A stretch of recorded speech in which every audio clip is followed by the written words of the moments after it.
Ask the Messenger's TV show is a TV show that educates, informs, and entertains our viewers on public health issues such as mental illness, suicide, addiction, illness and disease, COVID-19 relief, crime, domestic violence, homelessness, human trafficking, employment opportunities, healthcare, and more. And now, Ask the Messengers. Post-traumatic stress, you've gone through something terrible, and sometimes it doesn't hit you till years later. In today's society, people are becoming more transparent and open about the things they deal with. The day-to-day posts, rants, or just general dialogue can be seen on every social media platform available. Since the COVID-19 pandemic, more people are talking about experiencing PTSD. But what is PTSD, and do people really understand it? Today on Ask the Messengers, we took this question to the streets and asked a few people what they know about PTSD, have they experienced PTSD, or do they know someone who is experiencing PTSD?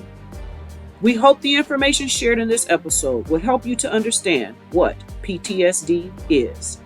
Hello everyone, I am Jacinta Siobhan with Ask the Messengers, and we are out here in beautiful, sunny, downtown Detroit, in front of the Spirit of Detroit, asking people what they think when they hear the phrase PTSD.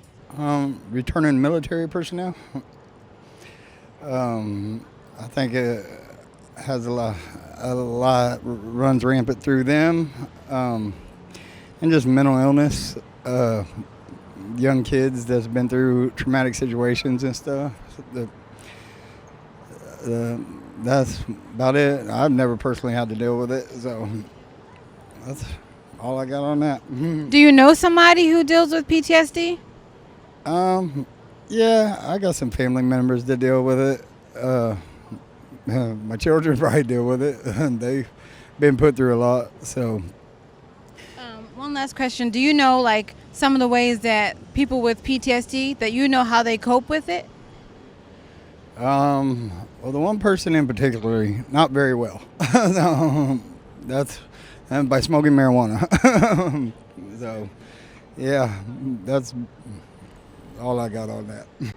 PTSD, I think, is like a form of paranoia and like people that's really stressed about things that's going on in the world that stresses them out. Sometimes PTSD could be things that's there and that's not there, that's not usually, there, but it comes from bad things or bad experiences. Do you know anybody who deals with PTSD? Yes, my cousin, she deals with it. Every time we go somewhere and we hang out, she thinks that everyone is out to get her or someone is going to do something to her. And do you know what kind of ways she uses to cope with that? To cope with PTSD, I would just find a coping mechanism of just something you like doing as far as reading, studying, jogging, singing, or doing videos, or just being to yourself and just getting a peace of mind. And you also could go to church too also. PTSD, I would say anxiety come to my mind. Me being in car accidents, I've been in 3 car accidents that I wasn't the driver, I was in the passenger seat, so it caused me a lot of traumatic PTSD. But yeah, I think of anxiety when I hear that word. So what are some things that you do to cope when you're feeling anxious about riding a car or anything that kind of triggers that for you? I pray. That's it. Do you prefer driving yourself as opposed to letting other people drive you? Yes, I do. I'd rather drive. Normally returning veterans, but I guess it applies to anybody who's been through a particularly traumatic experience and afterwards is left unable to sort of deal with the rest of life because they're still dealing with the trauma from that. And like a lot of other mental health issues in this country, it needs to be addressed. I mean, the truth is, being poor and black in America can lead to PTSD. Being a woman can lead to PTSD. So I think it's a sort of underappreciated mental health concern. Do you know anybody who deals with issues with PTSD? Yeah. And if you could just give some ways, do you know how they deal with it? What are some things they do to deal with their PTSD issues? Some are reclusive, some, one in particular, drinks and smokes a lot of weed. What can you do? I know a few people, a lot of people actually. Yep, different issues, you know, could be stemming from abuse growing up. It could be stemming from the military, you know, just being in the services or just living in the barracks, because I know some people who have experienced things in the barracks, you know, just in training. So many, oh, even my grandmother, actually, she was diagnosed bipolar, but growing up she had polio, and she was in foster care because at that time you couldn't live with your family. So they put her in foster care. She lived with a foster family. Then she came back and lived with her mother. What comes to your mind when you hear the phrase PTSD? Post-traumatic stress disorder, where it's just like people have triggers to experiences that take them down a rabbit hole in their mind of like traumatic experiences. Do you know anybody personally that deals with that? I wouldn't say personally that are diagnosed with it, but it's like I've seen people who like went through like bad relationships or experience where it's easy for them to get triggered. Do you know what PTSD is? What comes to mind when you hear PTSD? Immediately, I think overstimulated, overwhelmed. I do know what PTSD is just from my social work background, so I know it's post-traumatic stress disorder. I feel like it's something that's not really talked about in our Black and brown communities, so I think that it's really great that people are gaining awareness through cannabis use for PTSD and other issues and health concerns that our community has. Do you know anyone that has PTSD? No, not personally, but I mean, well, friends, colleagues, I know suffer with it, but personally in my everyday community, not personally. So my question for you today is, what comes to your mind when you hear somebody say PTSD? I mean, just that the post-traumatic stress, you know, you've gone through something terrible and sometimes it doesn't hit you till years later. I personally have had that. I had an accident over 10 years ago and I was fine afterwards for a few years. And it wasn't until maybe the last 3 years that it made me very paranoid and a lot more of a nervous driver. So I'd say I know that it was, you know, something that I experienced because of that accident. Yet, it, you know, I didn't feel it for the first few years after the accident. And now I'm just not the same driver I was, you know, since I started driving at 18. So PTSD is very real. I can tell you that. It's a very real thing, and I've experienced it myself. What are some ways that you cope with when you're experiencing that? Well, I'm a lot more control when I'm driving, you know, so it's more controlled then, and I feel it a lot more when other people are driving me around. So I guess trying to avoid other people driving me around helps a little, and you know, you just self-talk sometimes and reminding myself that it's really just the after effects of that bad accident that I had. I would say, you know, that's how I deal with it. Stay tuned for more of Ask the Messengers.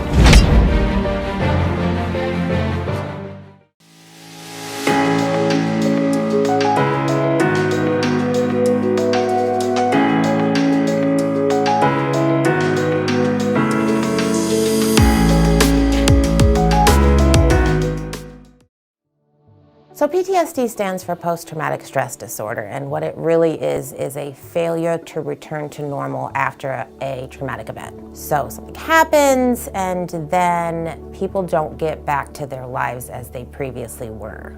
And of course, if something happens, we're humans, we're going to have an emotional response. What happens is when it's prolonged, and then after 6 months, people are still struggling, then we start diagnosing PTSD. So signs and symptoms of PTSD are highly variable and often misdiagnosed as other conditions. People can have trouble sleeping, high anxiety, depression, trouble experiencing positive emotions, trouble in their relationships because they struggle with loving emotions with the people that they know that they love. Even so far as having what we call perceptual distortions, which other people call hallucinations. They can hear people whispering their name or see shadows out of the corner of their eyes. And they're afraid to say these things. Avoidance. They don't want to go to the places that remind them of what happened. They don't want to be around people that look like what happened. So commonly when we think of PTSD, our mind automatically goes to war, soldiers. But more commonly in our communities, we see exposure to violence. or having violent acts acted upon them on an individual level, learning about it. We see medical trauma, we see sexual assaults, we see childhood trauma, community violence, racial trauma. So COVID took a turn for PTSD people. It exposed them to trauma directly. A lot of healthcare workers were exposed to this type of trauma that they dealt with in the past, but now it was at such an extreme that they started to struggle dealing with it. People that already had PTSD saw an emergence of symptoms, a return of symptoms, a worsening of symptoms. Their fears were verified. The world is a dangerous place. We all might be in trouble. Maybe I might get sick. Maybe I might get hurt. What was also explained to me by a patient that masks are more troublesome because people that have trauma don't like looking at people in the eyes. Oftentimes the aggressors used that, look at me in the eyes before they harmed them, or don't look at me in the eyes. And now you have a mask on, there's nothing left but to look in someone's eyes. And so it's traumatizing. Also, you cannot easily identify people with a mask on. So worrying, where your brain can quickly switch from that's not someone that hurt me in the past to now, are we sure that's not someone that hurt me in the past? Because half of their face is covered. It's not so easy anymore. So if a loved one or yourself or someone that you care about has symptoms of PTSD that you recognize, be loving. They don't see the world like you do. Things that you think, I don't know why he got upset about that, I probably do. And it's because it closely mirrored something bad that happened in their past. So encourage them to reach out for help. Remind them how important they are to you and how much you want them back in your life as the best person that they can be. And there is help. Be gentle, be supportive, don't judge. It's not a morality issue. They aren't acting in a certain way because they're bad people. They're acting in a certain way because that's what's helped them survive bad things. And so if we can get people fully restored, people will have much more loving relationships and be more present in them. PTSD can be treated in a variety of ways. We can do it through therapy, we can do it through medication. There are treatment models that match your need or your loved one's need. Some people like individual therapy, some people like group therapy.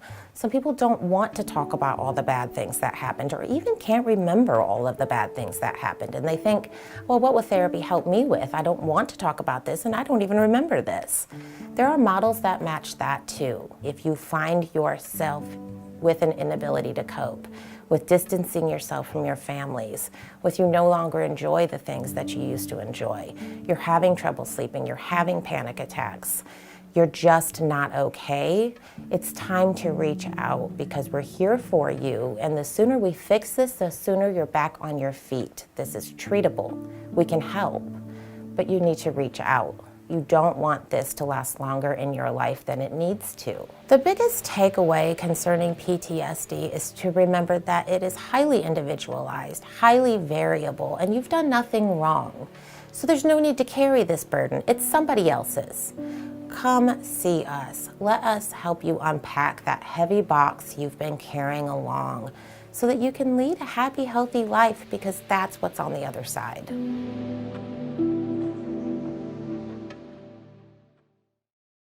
We'll be right back with more of Ask the Messengers. I have PTSD from sexual assault.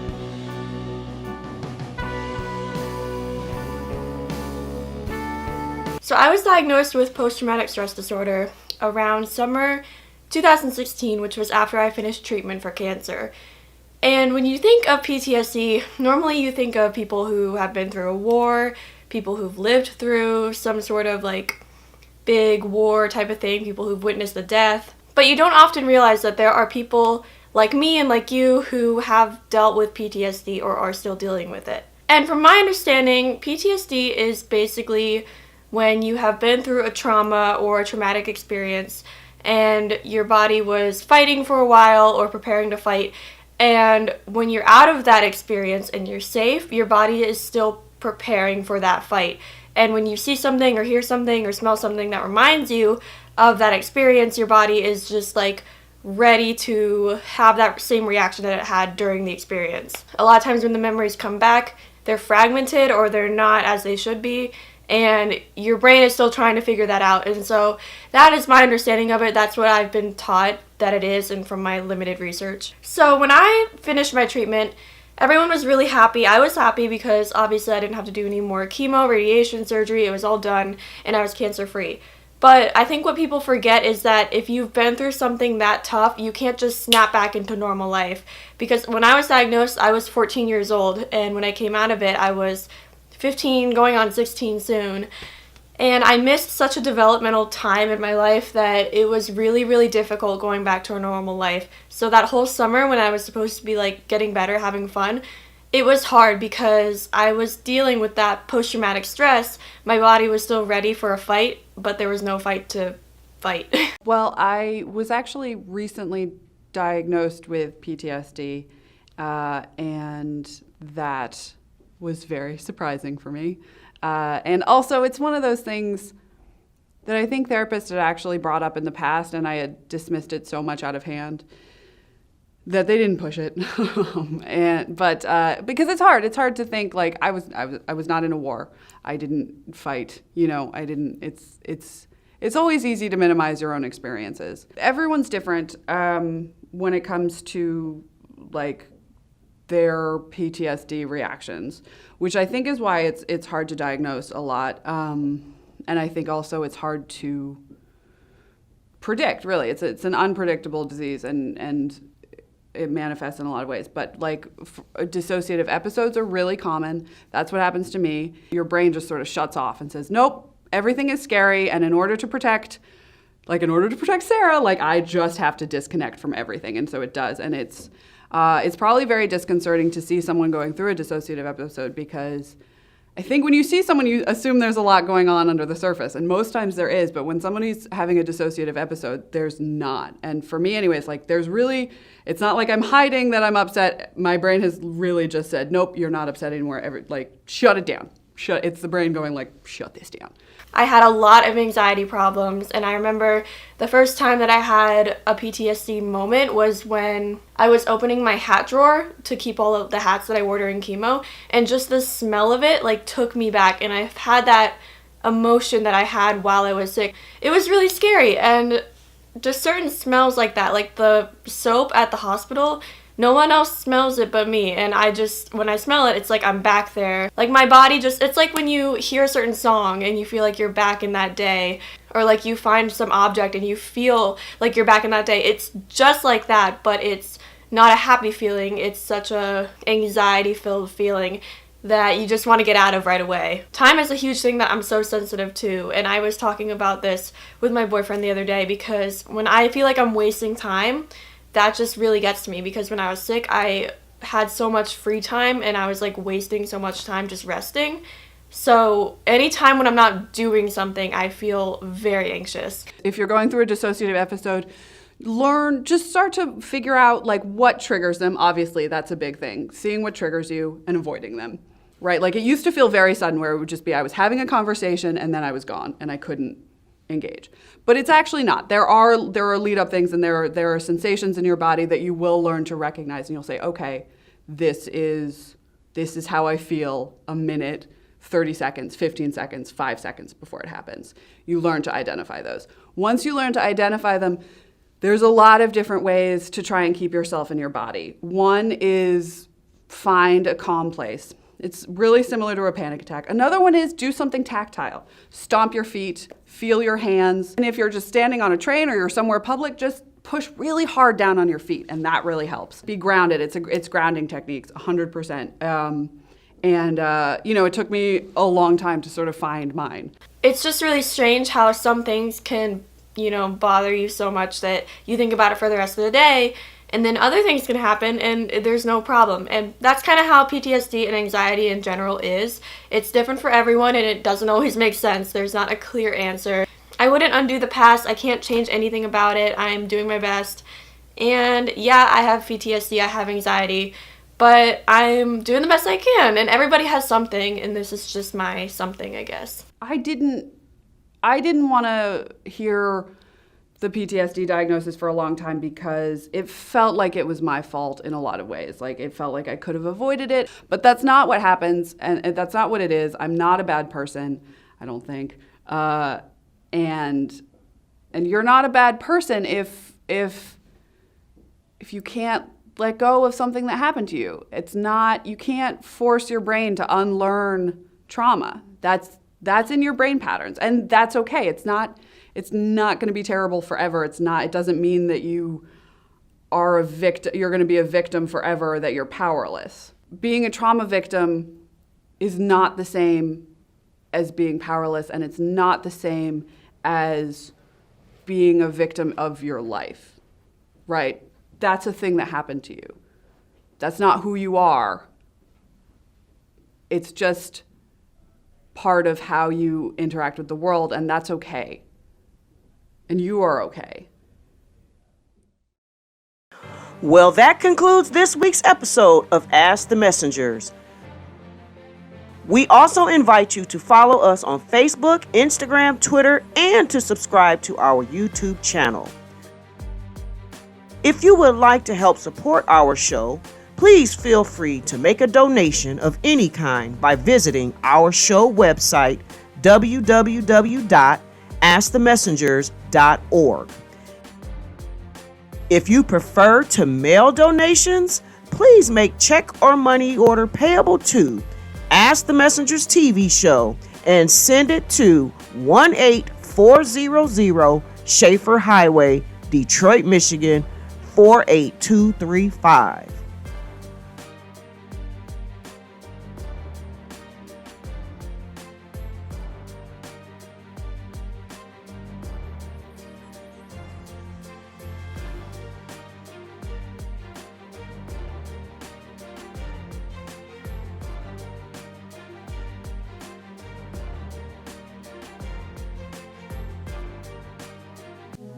Ask the Messengers is the program that deals with things that help you. Thank you for watching.